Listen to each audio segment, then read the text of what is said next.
પુસ્તક પરિચય અંતર્ગત આજે આપણે ગર્ભ સંસ્કાર આ પુસ્તકનો આપણે પરિચય મેળવશું અને તેના સર્જક છે સુરેશ અલકા પ્રજાપતિ। આ પુસ્તકને 6 વિભાગમાં વહેંચવામાં આવ્યું છે। તેમાં પ્રથમ વિભાગ આપણે જોઈએ તો રહસ્ય, કે આ વિભાગની અંદર અભિમન્યુ, પ્રહલાદ, વિવેકાનંદ જેવા ઉત્તમ સંતાન કઈ રીતે પ્રાપ્ત થઈ શકે એના વિશેની થોડી ઘણી વાતો થઈ છે।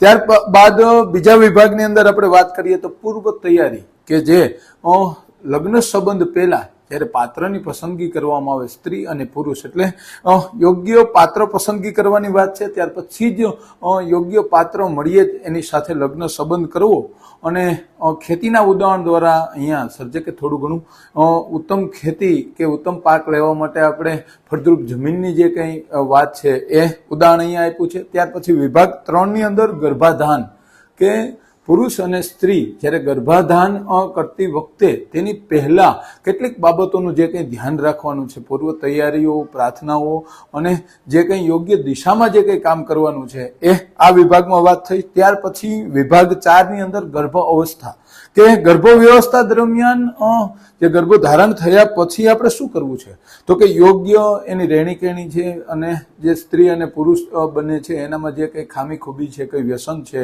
એ પ્રાર્થના છે કે જે ચોક્કસ રીતે બાળકના ઉછેરમાં, પાલનમાં જે કંઈ સારા મુદ્દાઓ છે એ રીતે એની વ્યવસ્થા કરવાની રહેશે। ત્યાર પછી વિભાગ 5 ની અંદર પ્રસૂતિ, કે એમાં પ્રસૂતિ વખતે કેટલીક બાબતો જેમ કે યોગ્ય હોસ્પિટલ છે, દવાખાનું છે, ડૉક્ટરની પસંદગી છે અને નવું સંતાન જ્યારે આપણા ઘરમાં આવવાનું છે તેને આવકાર વગેરે બાબતો આ વિભાગમાં વણી છે।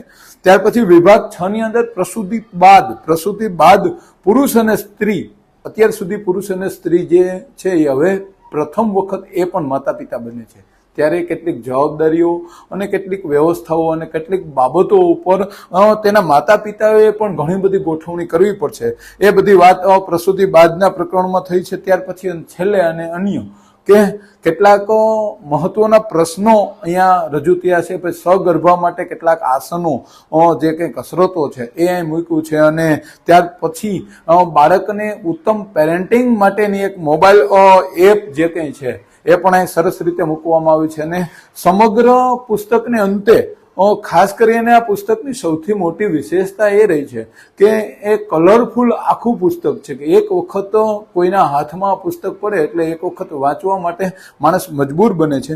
ત્યાર પછી આ પુસ્તક છે કોઈ લગ્ન પ્રસંગે કે કોઈ અન્ય પ્રસંગે ભેટ આપી શકાય એવું આ પુસ્તક છે અને ઉત્તમ સંતાન પ્રાપ્તિ માટે આ પુસ્તક ખરેખર ખૂબ જ ઉપયોગી પુસ્તક છે। આભાર।